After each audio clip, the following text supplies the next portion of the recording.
Alright guys, BLM here, back with a new video, and here we are finally back talking about Australian Survivor, and we will be doing a cast assessment for Australian Survivor Blood vs. Water. So this video I'll obviously be talking about the entire cast of the season, talking about my thoughts about them, how I think they will do, and eventually give my winner pick at the end of the video. Now before starting the actual cast assessment, I guess I should talk about my preseason thoughts here.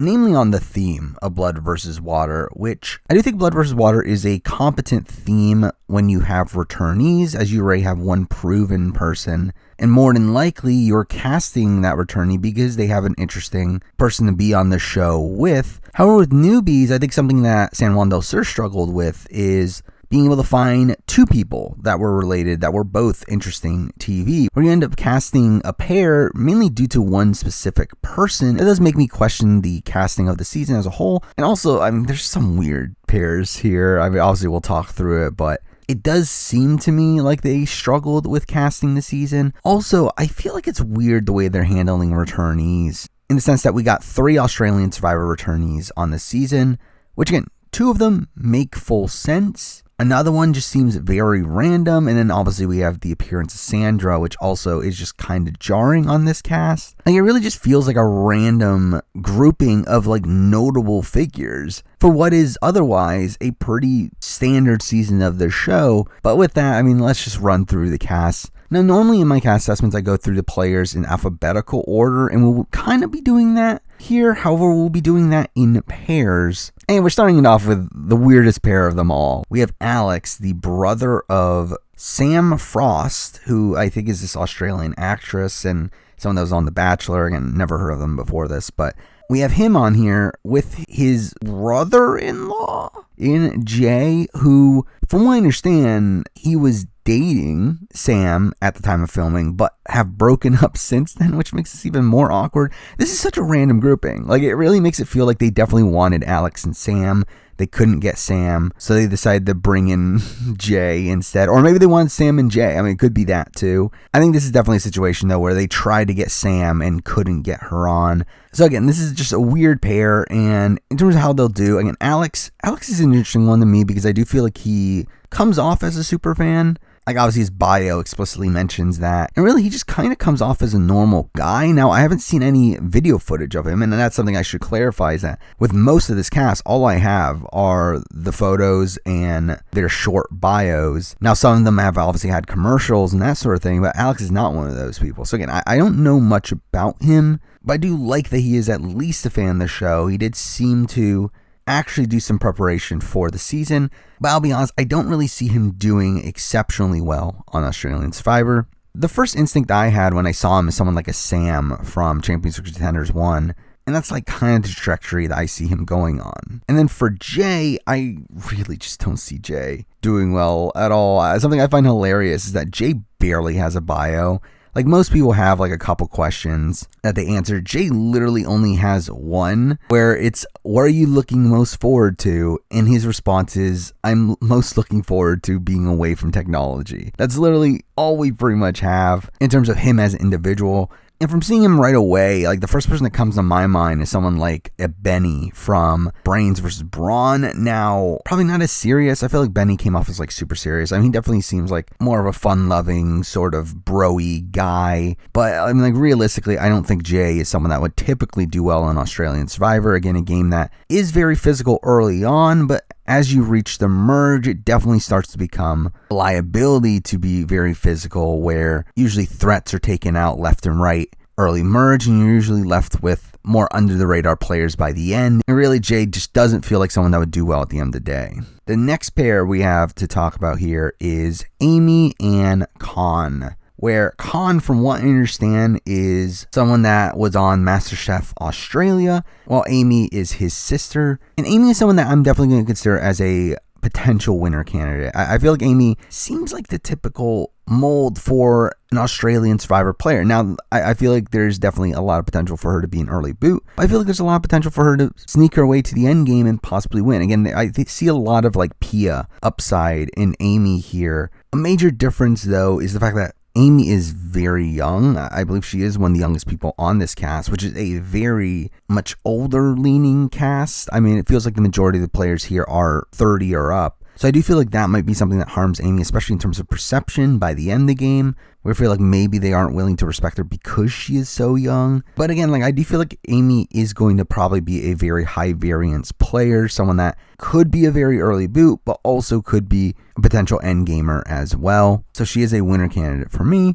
And then let's talk about Khan, who, from what I've seen of him, he seems like he's going to be a fun character. He seems like someone that is there for the chaos and someone that is willing to spice things up. I mean, he talks about in his bio that he wants to do blindsides. He wants to find idols. He wants to use advantages. He does seem like he is there to play hard. He's also someone that has been on reality TV before. And while I haven't seen MasterChef, I feel like that is inherently an advantage in him trying to make good TV at least. And overall, I just feel like Khan is going to be a lot of fun, but again, like I don't know how he's going to do game-wise. I feel like his best case scenario is like a Jericho, where I could see him playing like a Jericho-esque game. To be honest, all the things that he described are things that Jericho was saying throughout his season. So it's like, I think that's definitely a possibility. And we obviously just saw George play this like very chaotic game last time and make it all the way to the end. So I definitely think there's a chance that Khan could win, but I'm not deeply considering him as a winner candidate for me. Next up, we're finally talking about the first returnee here,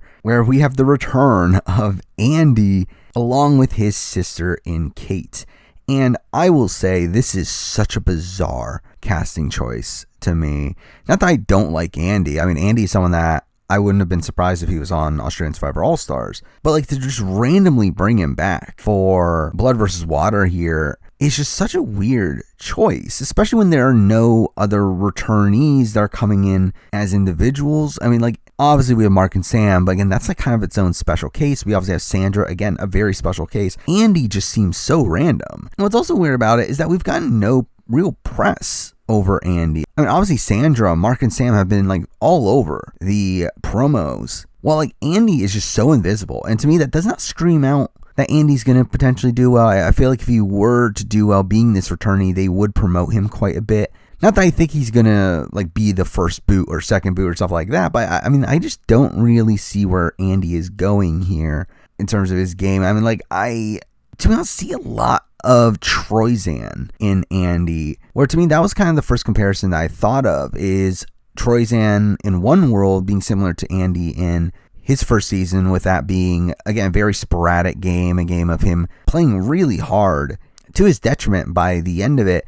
And I think coming into this, we've already like heard Andy is talking about him wanting to play a bit more passively. And I feel like, again, that feels very Troyzan to me. Again, especially with them both being like older men on their cast. Like I just feel like that's kind of the trajectory I see him going on, especially from a TV standpoint, of him just not being as prominent on TV. But I really don't have much faith in Andy to win this season with either approach that he would take. So because that, again, not really a winner candidate. And then with Kate, I mean, I could see Kate being one of the first few boots. I feel like Kate just feels like someone that would be one of the first few boots on Australian Survivor. I see a lot of comparisons to like a Janelle from Brains versus Brawn. I see a lot of comparisons to like a Sarah from Champions Contenders 2. I mean, like, she just seems like a typical early boot, and especially when like there is another person kind of in a similar archetype to her on the cast, but that person's getting so much more time in the promos. It kind of makes me think that Kate is going to be one of these like second, third, fourth boots that really isn't that prominent in the edit.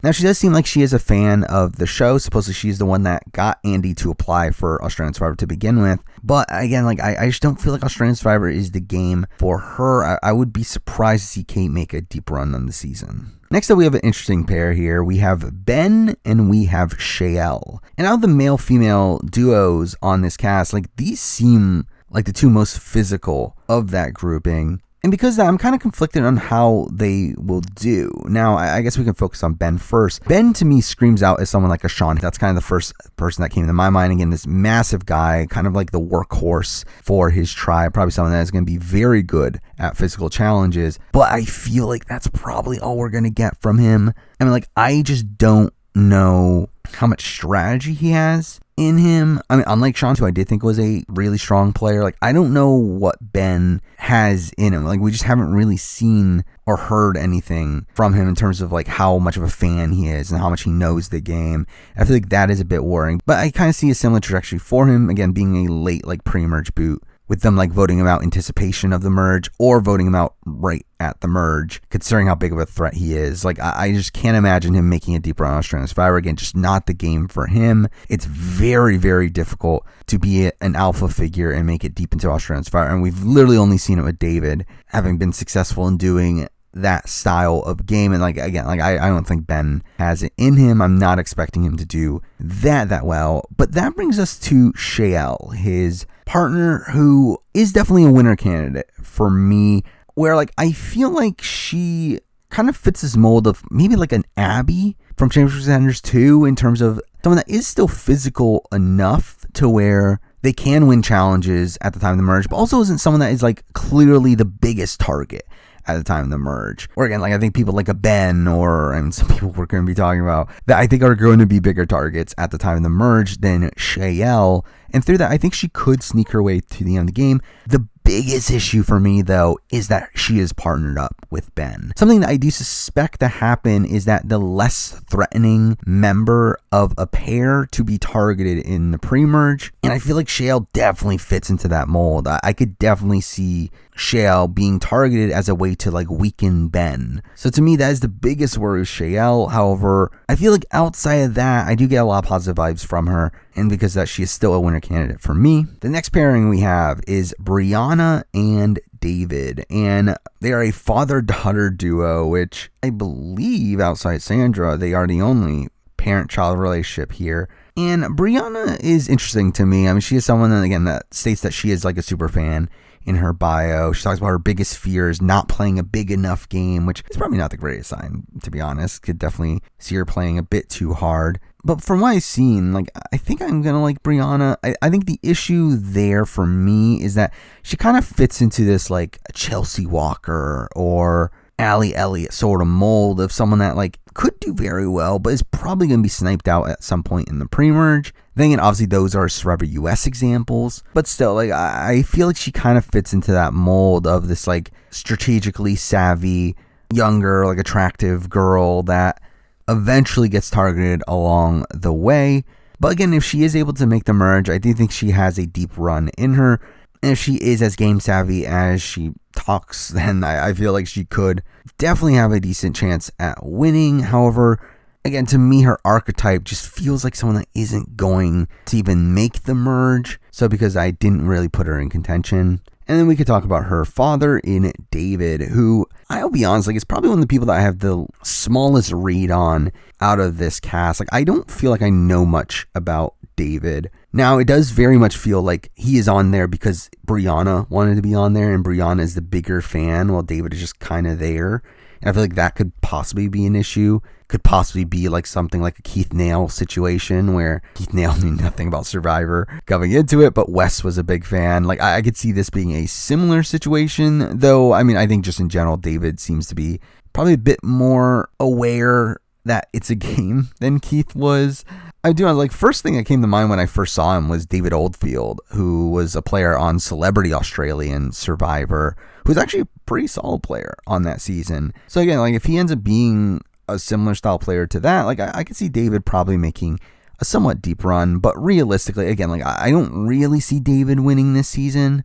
I do expect him to be a bit more of a passive player. I mean, he does mention in his bio that he hates disloyalty, and I could definitely see him being one of these people that is kind of caught up on being upset when someone has blindsided him. And really, I just don't really see him doing well in the long term. So again, not a winner candidate for me. Next up, another one of the more interesting pairs to me, we do have Christy and we have Croc. Now, Christy and Croc are probably one of the more promoted pairs on this season, especially out of the ones that don't include some sort of returning player. But I also feel like it's bizarre that they are, specifically that Chrissy has been getting so much more preseason content than Croc. I would say Chrissy is the person that is getting the most preseason content outside of probably Sandra and Mark and Sam. I mean, like, it's kind of insane to me. I mean, we're getting so many promos on Chrissy, like, not knowing what she's doing and not knowing the game.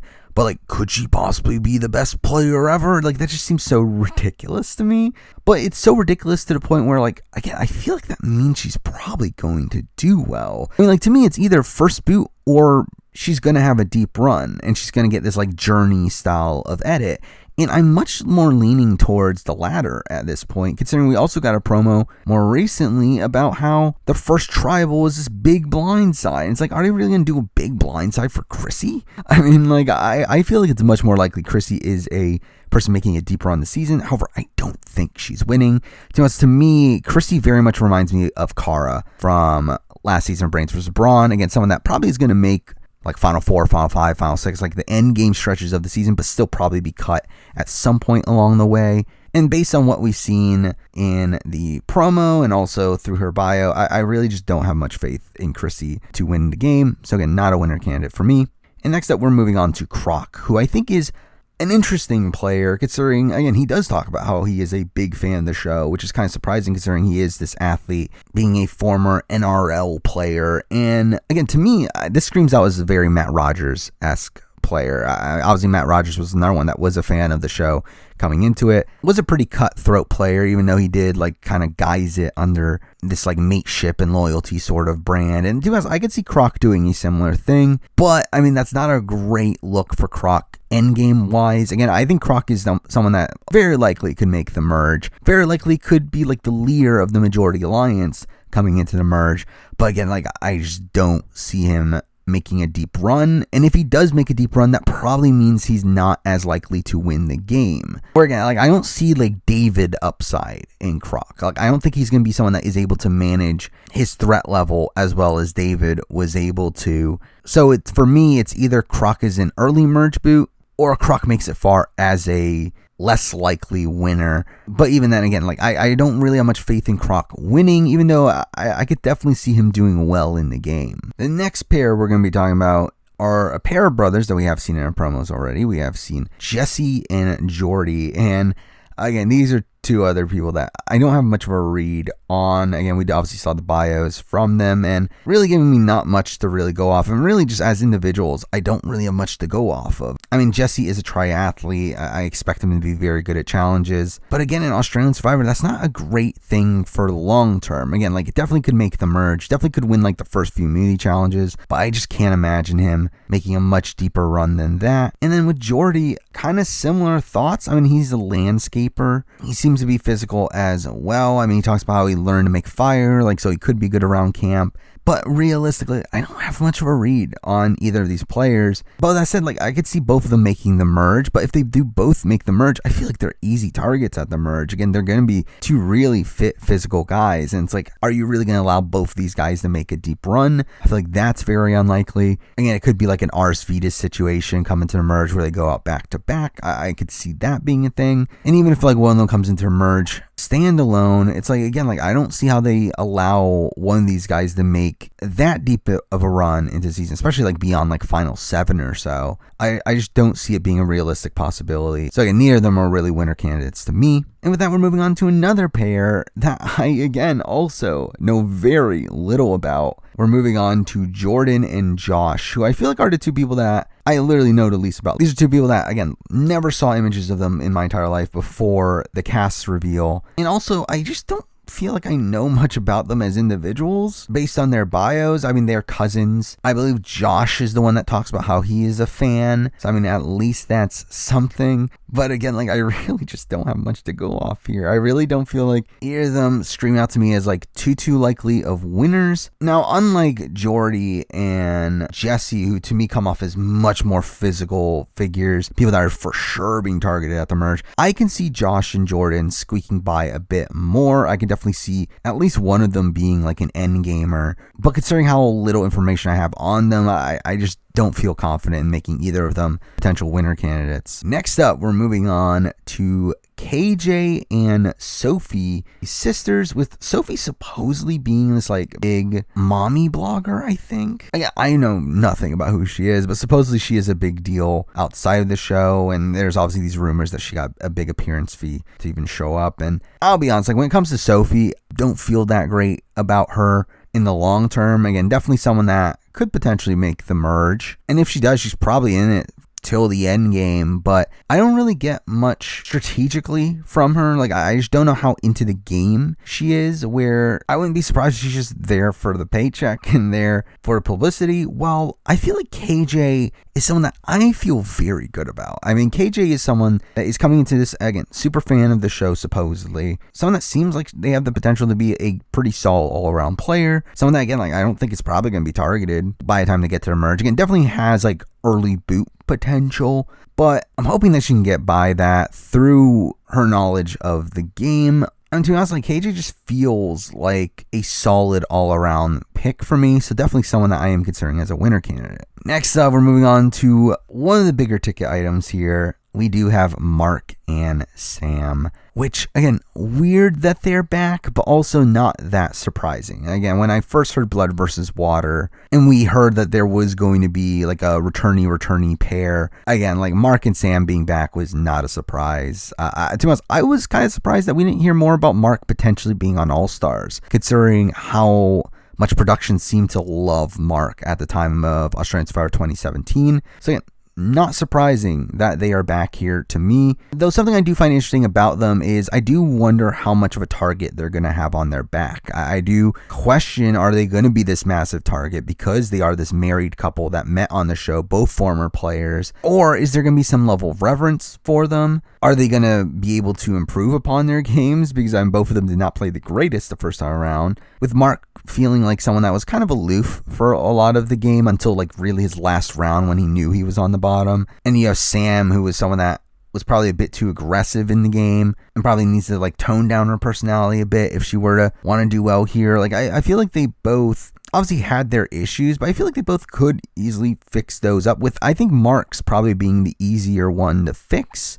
where I feel like if Mark were just to get more of a grasp on the strategic game, which I think is definitely possible, I could see Mark doing well. Again, the problem though is that this is Australian Survivor, and I just can't imagine them letting Mark make a deep run, especially when, again, I don't have as much confidence in Mark as a player as I do with David, because I feel like that's kind of the trajectory he's going to need to go on, especially with Mark also being like former military. I feel like that would probably put a target on his back. Like I just feel like Mark's definitely going to struggle with making a deep run, but I could definitely see him being like an early merge boot. I feel like that seems likely. Sam, I think, is very high variance. Sam is someone that could be one of the first few boots just due to the target that's on their back. I think is still probably in danger throughout the entire pre-merge, just considering how she played last time. She plays a similar way this time. I think that's definitely a potential outcome for her again. But again, if she makes the merge, especially without Mark, I think she could have a deep run in her. If she makes it to the end, I could definitely see her playing a game that would be respected. But again, how likely is that? I don't feel like it's very likely. I think more than likely Sam's going to be a pre-merge boot again, whether that be from natural target that's already on her back or through just her natural personality, which I don't think really clicks with most tribes. Next up, we have the pair of twins here in Mel and Michelle, where this is another situation where I believe Mel is a big Survivor fan, while Michelle's not as big of a fan, from what I understand. But outside of that, like, again, I don't really get much from them in terms of like what differentiates the two. I guess technically, like, Mel is a chiropractor and Michelle is a speech pathologist, and again, obviously different backgrounds there, but in terms of what they bring to the show itself, it's like I don't really get much from them. I mean, Michelle probably has an occupation that seems to lend herself more to the game of Survivor, with her entire career being based around like communication, and that would indicate to me that she's probably better socially. But Mel is also someone that is a bigger fan of the show, so maybe knows the strategy a bit more, and also like claims that she's a social butterfly. So I don't know. I mean, like, I don't really know how much potential they have as individuals. Again, like, I really feel like either of them are primed up to be early boots. But again, like, also one of these people that if they make it to the merge would have a lot of potential at that point to have a very deep run. And if Mel is this like big fan of the game, like she claims, like, I think they could definitely pull off moves at the end to potentially win the game. But I don't know. I don't feel as confident about them as I do with some of the other people on the cast to make them winner candidates for me. And finally, we're here, the final duo to talk about. Kind of funny that they ended up being the last ones alphabetically as well. But we do have Nina and Sandra Diaz Twine, which again, so weird to me that she is here on Blood versus Water, especially because, like, from what I understand, like, her and Nina were in contention for the original Blood versus Water, but Nina was too young at the time. So again, really weird that Nina is now making her first appearance here on Australian Survivor. Now, in terms of how I think they'll do, again, like, I've talked about this so many times on stream